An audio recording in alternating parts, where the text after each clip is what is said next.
2 minutes. 2 minutes. Can everybody hear me? Can anybody hear me?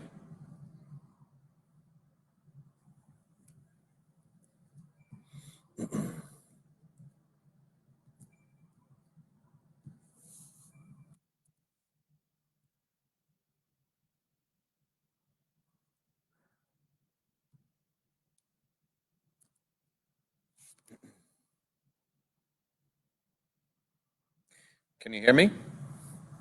Gotta make sure. Otherwise, it's all for naught.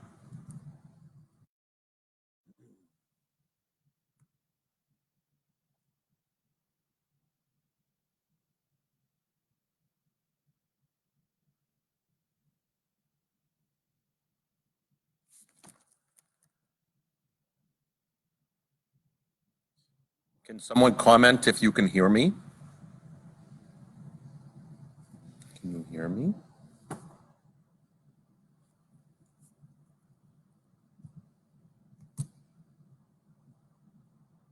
Well, I don't see the comment, so I'm gonna assume you can hear me. One more minute and we'll start.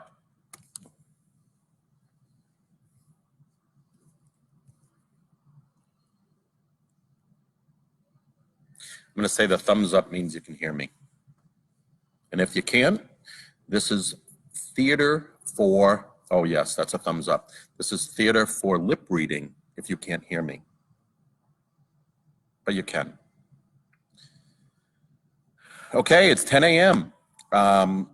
This morning, what I'm gonna do is I'm going to give your parents about 10 minutes off.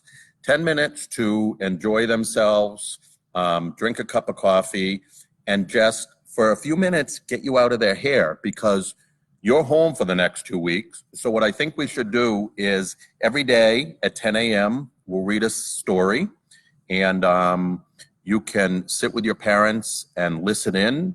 You can learn a new lesson, but if worse comes to worse, you can give your parents some time to themselves. I think it's important while you're home to get along with your brothers and sisters and also to give each other some space. When your parents were kids, there was this dude named Mr. Rogers.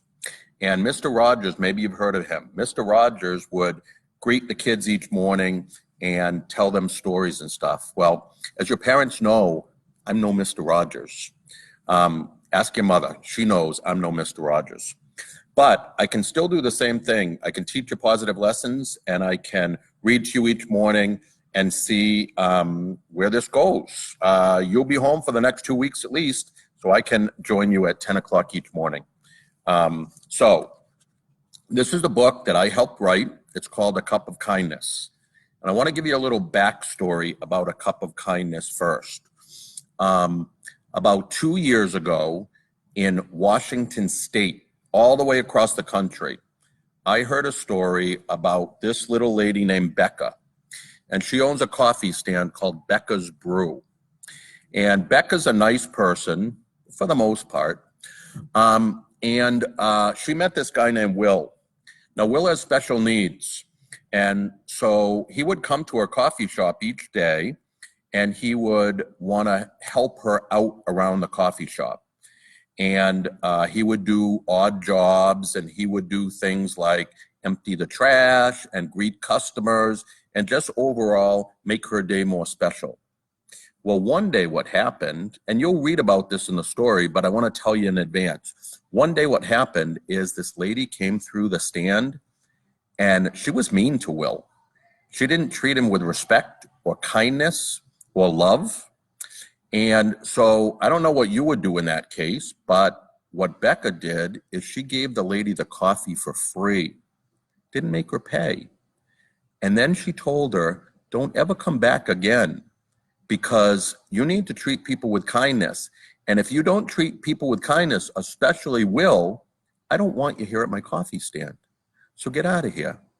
Now, Becca felt a little bad because that wasn't kind in herself.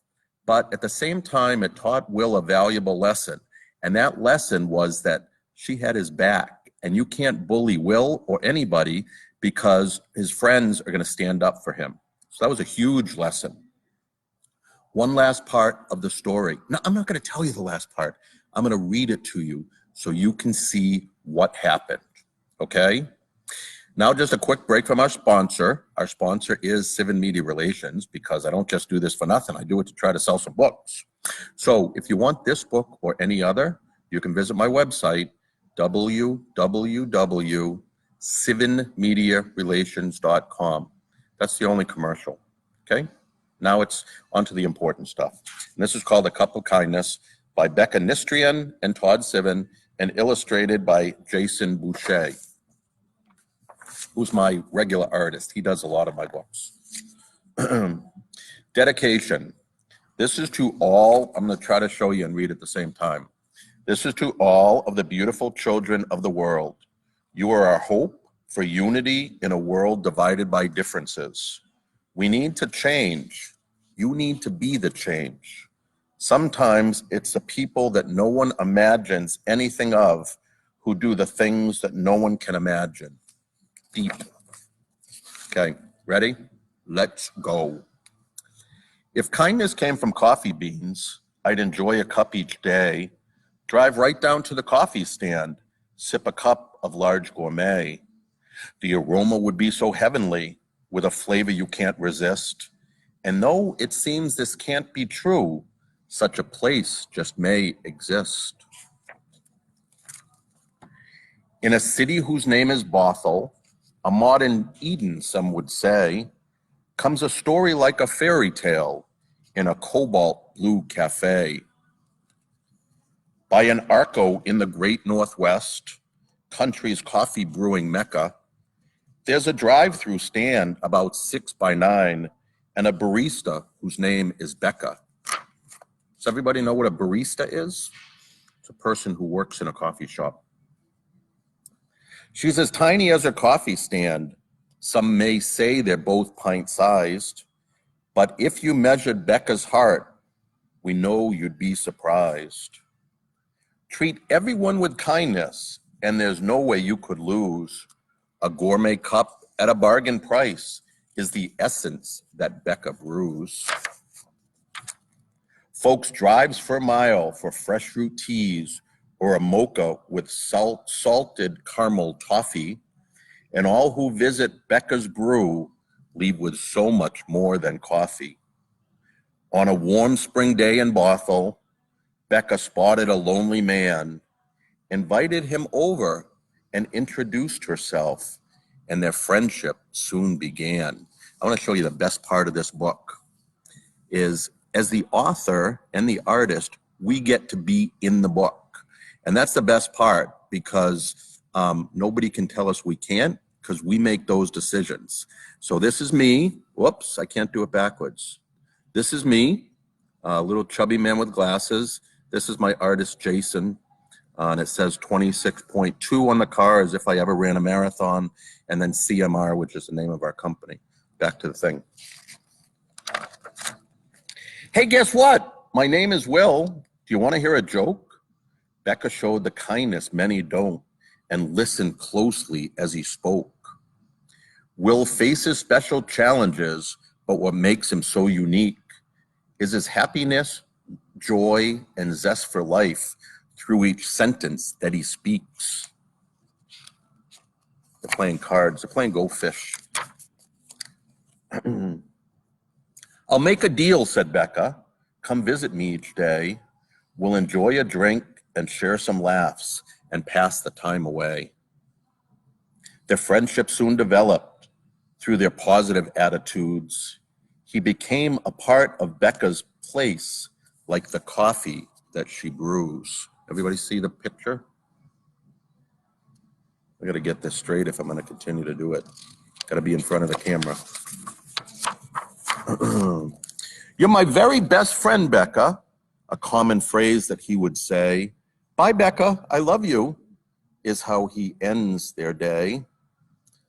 Becca recognized the good in Will through a heart that's pure and true. They'd spend each day together as their friendship grew and grew.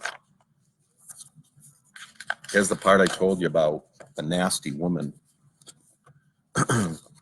One day a woman came to the stand ordered a coffee, hot and black. She treated Will so poorly, Becca told her, "Don't come back."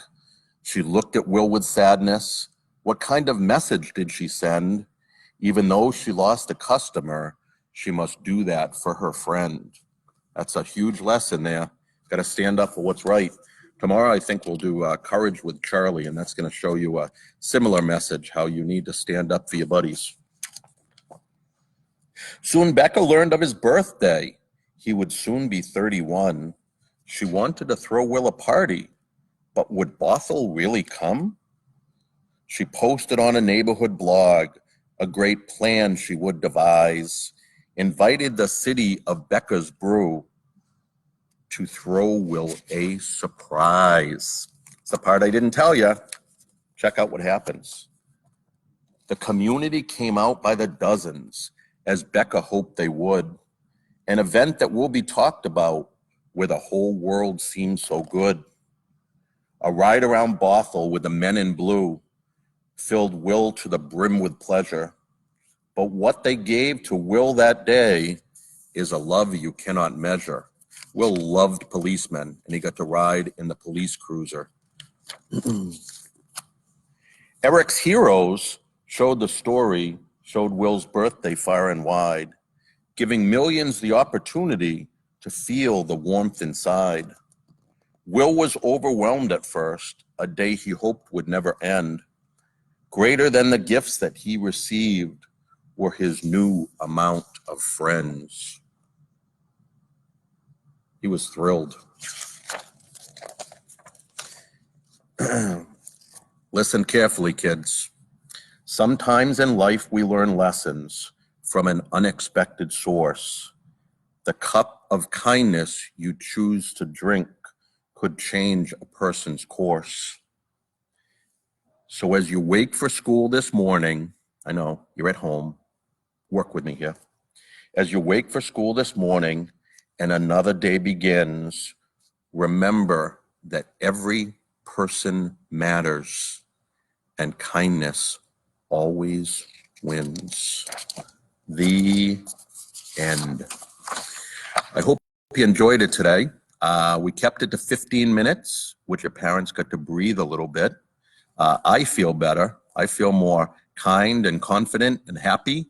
And what I ask everybody to do maybe is pay it forward. So what you should do today, kids, pay it forward means I was kind to you by reading you a story. Your mom and dad were kind to you by staying home with you. Now you need to pick something and do it today. You need to be kind. You could clean your room. You could be nice to your brother or sister. You could call your grandmother, who's probably at home by herself and can't leave the apartment. You could open the door for somebody. If you do go out in public, you could help somebody across the street as long as mom and dad is there or are there. Mom or dad are there. You could draw a picture and send it to somebody in a nursing home. All kinds of things you can do to pay it forward. So for today, that's it. I hope you enjoyed it. I did. We could sing the Mr. Rogers' "It's a Wonderful Day in the Neighborhood" song, but I can't sing. So have a great day. Love you all. Be kind, and we'll see you again tomorrow.